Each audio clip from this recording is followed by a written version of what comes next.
50 ергени и девојки од Делчевско вчерашното попладне на празникот Вера, надеж и љубов го искористија за заеднички ручек кај манастирскиот комплекс Балаклија. Четврта година поред со надеж и верба во љубовта, дека моќта на празникот посветен на светите маченички Вера, надеж и љубов и нивната мајка Софија ќе им помогне во пронаоѓањето на сродна душа и животен сопатник. Со молитва во манастирот Богородица Балаклија, локалниот свештеник отслужи молитва во нивна чест и во чест на нивните блиски.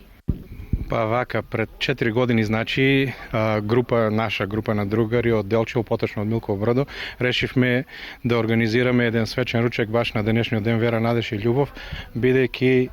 на тој ден, веќе 3 години, оваа четврта година, овој ден е за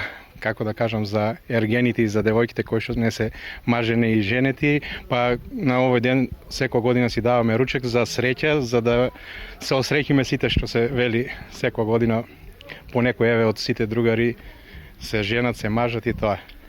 На големата трпеза на љубовта, освен организаторите, ергените и девојките присуствуваа и нивните блиски, роднини и пријатели, сите со единствена молба годинава да им донесе животен сопатник. Според нивното кажување, некои од нив, оние кои учествувале во претходните години, веќе се оженети и омажени. Инаку православниот празник посветен на светите маченички Вера, надеж и љубов е еден од најубавите празници, пред се затоа што символизира 3 прекрасни работи: верата, надежта и љубовта, работи кои би требало да бидат двигатели на сечи живот.